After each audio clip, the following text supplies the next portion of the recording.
नमस्कार। आज की कार्यक्रम में हम देखेंगे कि वृत्तियों का जो कैशिकी वृत्ति थी या आर्यभट्टी थी, सात्विकी थी या भारती थी, उन वृत्तियों का लक्षण बताने के पश्चात आगे जब सब सामग्री भरत मुनि ने एकत्रित कर ली तो तब उन्होंने ब्राह्मण से कहा, क्या कहा देखिए, नाट्यस्य ग्रहणं प्राप्तं ब्रूहि किं करवाण्यहम् एतन्तु वचनं श्रुत्वा प्रत्युवाच पितामह। तो इसमें प्रथम अध्याय में कहा गया है कि नाट्य प्रयोग विषयक ब्रह्मा तथा भरत मुनि का संवाद यहाँ पर प्रस्तुत है। भरत मुनि ने कहा कि हे पितामह, मैंने नाट्य का पूर्व प्रशिक्षण प्राप्त कर लिया है, अब बताइए आगे मुझे क्या करना है। तो इस वचन को सुनकर ब्रह्मा जी ने कहा, प्रत्युवाच पितामह, ब्रह्मा जी ने कहा।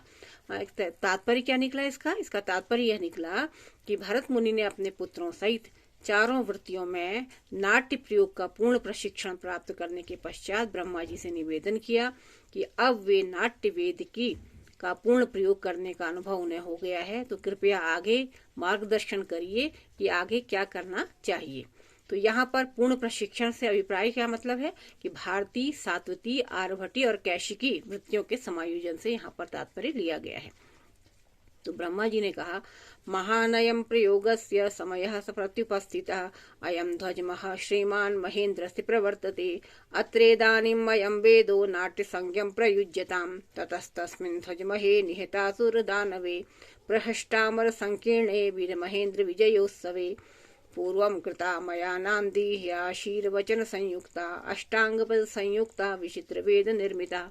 अब देखिए जो आगे जो त्रय कारिकाएं आ रही हैं, तो इसमें ब्रह्मा जी कहते हैं कि महानयम माने बहुत अच्छा है समय प्रयोगस्य समयः प्रत्युपस्थितः, कि इन कारिका त्रय में नाट्य वेद के अभिनय के लिए उचित अवसर और स्थान का निर्देश यहाँ पर ब्रह्मा जी द्वारा दिया गया है। तो ब्रह्मा जी कह रहे हैं कि यह नाट्य वेद महानयम प्रयोग से समय प्रत्युपस्थित, नाट्य प्रयोग के लिए बड़ा अच्छा समय हमारे समक्ष उपस्थित हो गया है। अयम ध्वज मह श्रीमान महेंद्र से प्रवर्तते, और यह देवराज का वैभव से संपन्न जो महध्वज है, यानी ध्वज मह है, यानी उत्सव, ध्वज मह अथवा महोत्सव आ गया है। तो यहाँ पर इस समय अत्रेदानीम अयम वेदो नाट्य संज्ञा प्रयुज्यताम, इस समय आप नाट्य संज्ञक वेद का प्रयोग करो।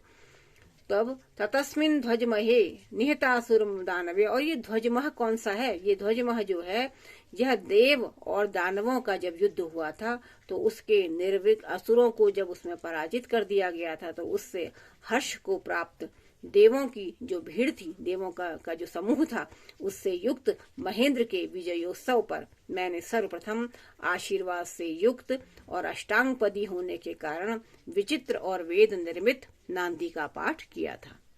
तो आशीर्वचन संयुक्ता नांदी पाठ कहा गया है। तो यह आशीर्वचन संयुक्ता, और ये नांदी कैसी है?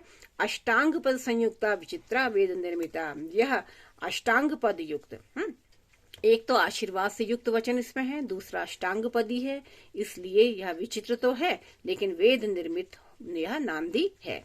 तो हम इसे किस प्रकार समझ सकते हैं कि भरत द्वारा नाट्य प्रयोग के उचित अवसर की जानकारी प्राप्त कराने के लिए ब्रह्मा जी कहते हैं कि इस नाट्य वेद का उपयुक्त समय तो अब आ ही गया है, क्योंकि इंद्र ने असुरों पर जब विजय प्राप्त करके संपूर्ण जगत को निर्विघ्न कर दिया था, तो उस समय उनके इस विलक्षण अवसर पर, इस विजय के विलक्षण अवसर पर उपलक्ष्य में इंद्रध्वज को पूजने का ध्वजमह नामक विजयोत्सव मनाया जा रहा है। और इसी अवसर पर यहाँ आप नाट्य वेद का प्रयोग करो, जो अभी आपने जो सभी अपने शिष्यों और पुत्रों के साथ मिलकर जो और अप्सराओं के साथ मिलकर जो प्रयोग किया है, अभिनय का जो प्रशिक्षण लिया है, उसको यहाँ प्रयोग में लाओ। ब्रह्मा जी के वचन को सुन करके आचार्य भरत मुनि ने पहले सर्वप्रथम नांदी का पाठ किया। और कैसी थी वो नांदी?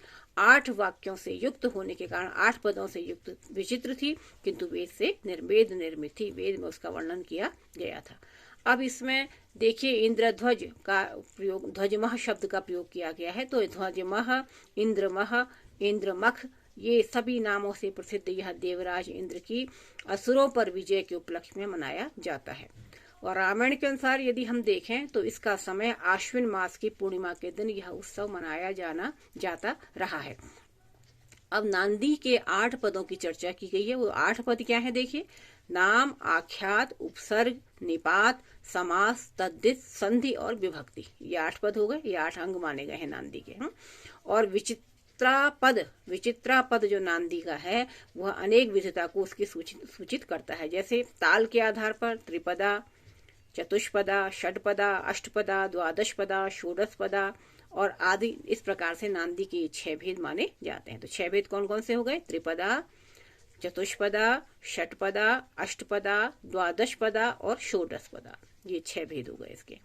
तो और नांदी की परिभाषा आचार्य भरत ने जो दी है वो इस प्रकार है, आशीर्वचन संयुक्ता नित्यम यस्मात् प्रयुज्यते देव द्विजनपादीनाम तस्मान् नांदीति संगीता। तो इस प्रकार से ये इसकी परिभाषा है। किसकी परिभाषा है? नांदी की परिभाषा। यदि आपसे पूछा जाए कि नांदी किसे कहते हैं, नांदी का लक्षण क्या है, नांदी की परिभाषा क्या है, तो वहां पर ये कारिका आप कहेंगे आशीर्वचन संयुक्ता नित्यम यस्मात् प्रयुज्यते देव द्विजनपादीनाम तस्मान् नांदीति संगीता। तदन्ते अनुकृतिर्बद्धा यथा दैत्यः सुरेजितः संफेट विद्रवकृताक्षेद भेदाद्या इवात्मका। अब ये तदंते यानी उस तद अंते, तद कस्य अंते? तदंते, तद अर्थात नांदी पाठांतरे, नांदी पाठ के पश्चात प्रयोग की प्रस्तावना के स्वरूप को यहाँ पर निरूपित किया गया है। तो नांदी के तद अंते, नांदी के समाप्ति पर, नांदी पाठ के श्रवण के पश्चात जिस प्रकार देवों ने दैत्य सुरेर जीता, दैत्यों को देवताओं ने जीता था, अर्थात देवों ने दैत्यों पर विजय प्राप्त की थी, उस प्रकार रोष युक्त वाक्यों संफेट विद्रव कृताक्षेद भेदा आत्मिका। तो उसी प्रकार रोषपूर्ण वाक्यों से युक्त शंका, भय, त्रास उत्पन्न करने वाली शस्त्र युद्ध तथा मल्ल युद्ध से प्रयुक्त प्रस्तावना प्रयोजित की गई। वहां पर आयोजन उसका किया गया। तो इसमें विशेष रूप से क्या बताया गया है? इसमें देवों की असुरों पर विजय दर्शाई गई है। युद्ध के मध्य देवों और असुरों में किस प्रकार से रोषपूर्ण वाक्यों में संवाद हुए, किस प्रकार एक दूसरे को शंका, भय, त्रास आदि से ग्रसित करने का प्रयास किया गया और किस प्रकार दोनों पक्षों में शस्त्र युद्ध और मल्ल युद्ध हुए, ये सब प्रस्तावना में दिखाया गया है। तो अभिनव गुप्त जो है, इसमें विशेष रूप से अगर हम जाने तो अभिनव गुप्त ने अनुकृति वृद्धा यहाँ पर आया है, अनुकृतिर्बद्धा की व्याख्या इस प्रकार की है कि अनुकृतिरियम नाट्यम तत्र च बद्धेति गुणानिका योजिता न तो प्रयोग इत्यस्यासत्। तो अर्थात अनुकृति नाट्य को कहते हैं, उसमें बद्ध की गई जो प्रस्तावना प्रस्तावित की गई है, निष्पादित नहीं की गई। यहाँ प्रस्तावना को प्रस्तावित किया जा रहा है, निष्पादित नहीं किया जा रहा है।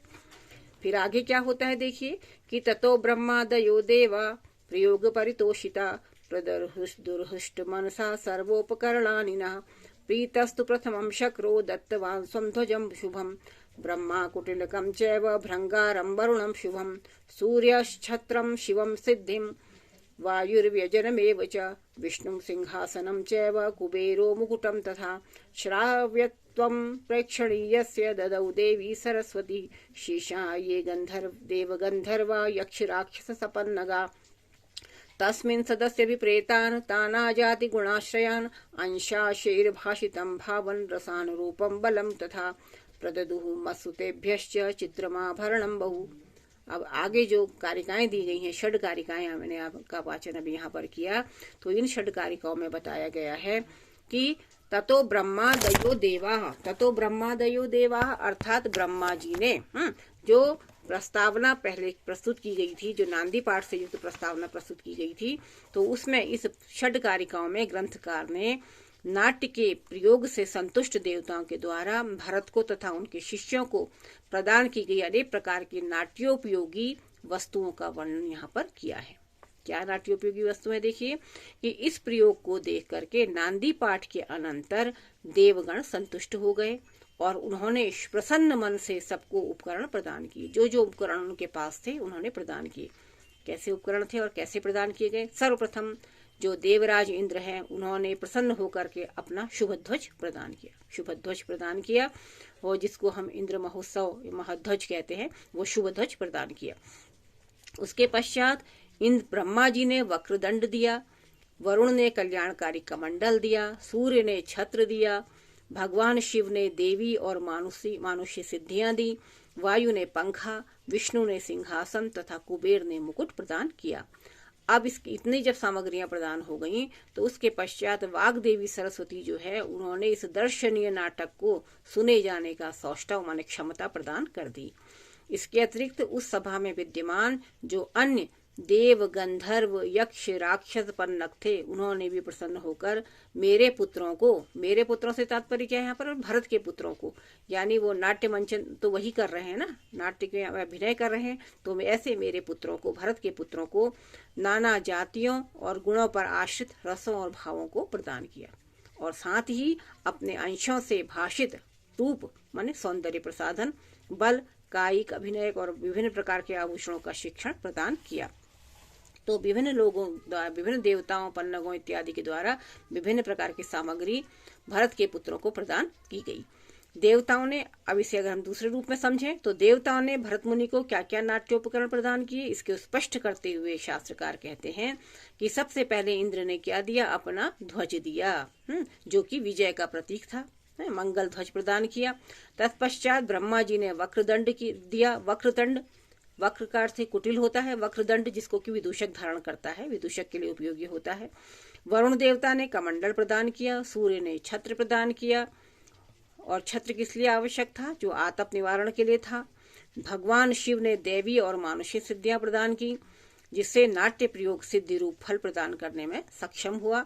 और वायु ने पंखा दिया, जो आतप पीड़ित जो पात्र के पसीनों को सुखाने के लिए उपयोगी था। विष्णु ने सिंहासन और कुबेर ने मुकुट प्रदान किया।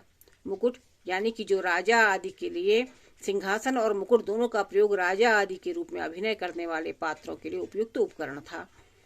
अभी तक नाट्यवेद केवल दृश्य ही दृश्य हो रहा था, लेकिन सरस्वती माता ने, वाग देवी सरस्वती ने प्रसन्न होकर उसे श्रव्य गुण भी प्रदान कर लिया। तो नाटक देखा भी जा सकता था और सुना भी जा सकता था। तो इसके अतिरिक्त सभा में अन्य लोग भी थे। तो उस सभा में विद्यमान अन्य जो देवता, गंधर्व, यक्ष, राक्षस, पन्नग थे, उन्होंने भी भरत के पुत्रों को अपने अंशों से उत्पन्न होने वाली विभिन्न जाति और गुणों वाले रूप, रस, बल और क्रिया को उनके अनुरूप अनेक अलंकरणों को प्रदान किया। तो कुटिलक का ब्रह्मा जी ने द्वारा कुटिलक दिया गया, जो कहा गया है, तो कुटिलक विदूषक के लिए उपयोगी काष्ठ दंड जो टेढ़ा मेढ़ा होता है, इसलिए इसको वक्रदंड कहा गया है। अब ये जब सामग्रियां दे दी तो फिर आगे क्या होगा देखिए। एवं प्रयोगे प्रारब्धे दैत्य दानव नाशने अभवन क्षुभिता सर्वे दैत्या ये तत्र संगता विरूपाक्ष पुरोगास्तु विघ्नान प्रोत्साहयते अब्रवीन् न क्षमिष्यामहे नाट्यमेतदागम्यतामिति। अब इसमें कहा कि अब देवताओं की दानवों पर विजय दिखाई गई थी, तो इससे क्या परिणाम निकला कि दैत्य भी देख रहे थे उसे, देव भी देख रहे थे, तो दैत्य लोग अत्यंत कुपित हो गए। तो इस कारिका द्वय के माध्यम से नाट्य के प्रयोग में प्रारंभ में राक्षस दैत्यों का क्रुद्ध होना यहाँ पर दिखाया गया है। तो इस प्रकार दैत्य और दानव के विनाश पर आधारित नाट्य प्रयोग के प्रारंभ होने पर क्या हुआ, जो दैत्य उस नाट्य परिषद में सम्मिलित हुए थे वो सब के सब क्रोधित हो गए कि हमारी तो यहाँ पराजय दिखाई जा रही है और देवताओं की विजय दिखाई जा रही है। और उन्होंने विरूपाक्ष आदि विघ्नों को प्रोत्साहित कर कहा, क्या कहा, हम इस नाट्य प्रयोग को सहन नहीं कर सकते, न क्षमिष्यामहे नाट्यमेतादगाम्यता अगम्यतामिति, कि हम इस नाट्य प्रयोग को सहन नहीं कर सकते, तुम सब इधर आओ। तो इससे क्या सिद्ध हुआ कि प्रस्तावना से संतुष्ट देवताओं ने नाट्योपयोगी विभिन्न प्रकार के उपकरण प्राप्त करने के पश्चात भरत ने अपने शिष्यों के साथ दैत्य दानव के विनाश पर आधारित कथा वस्तु का मंचन करना प्रारंभ किया।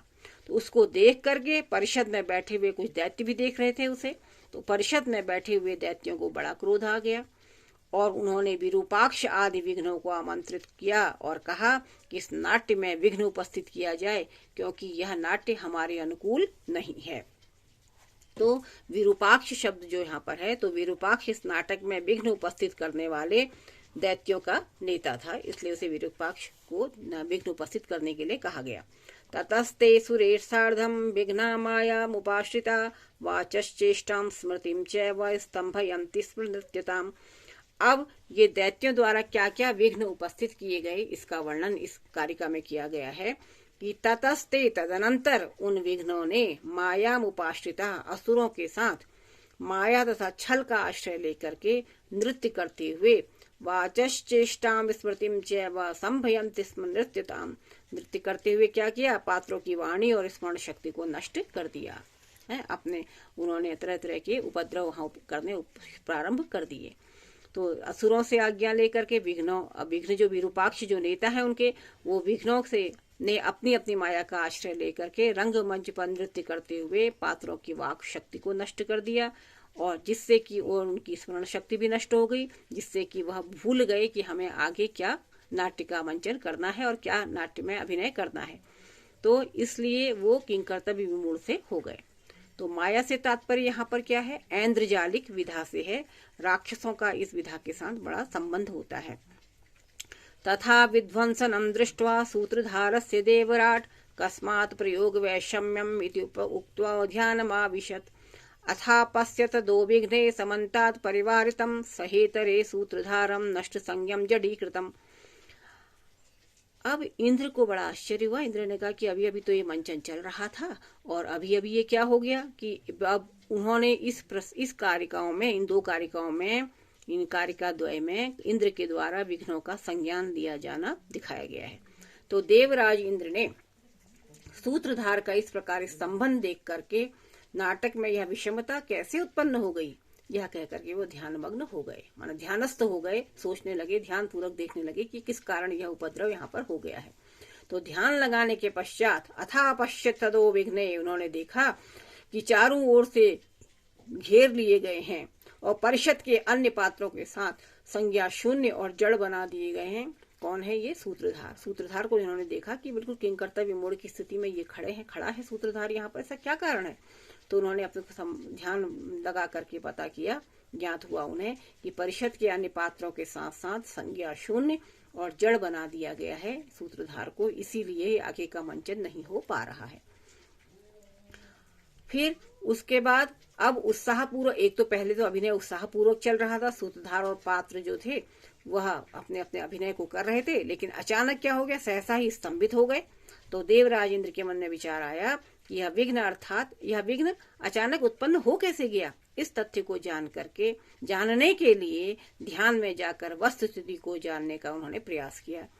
उस ध्यान में उन्होंने देखा कि विरूपाक्ष आदि विघ्न असुरों के साथ रंगपीठ में प्रवेश कर रहे हैं और उन्होंने सभी पात्रों को अपने घेरे में ले लिया है और उनकी संज्ञा और चेतना, उनको संज्ञा शून्य, चेतना शून्य सब कर दिया है।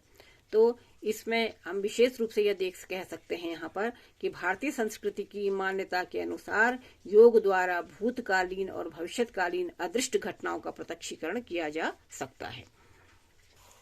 इसके आगे क्या घटना हुई इसका वर्णन अगली कारिकाओं में। तब तक के लिए सर्वेभ्यो नमो नमः।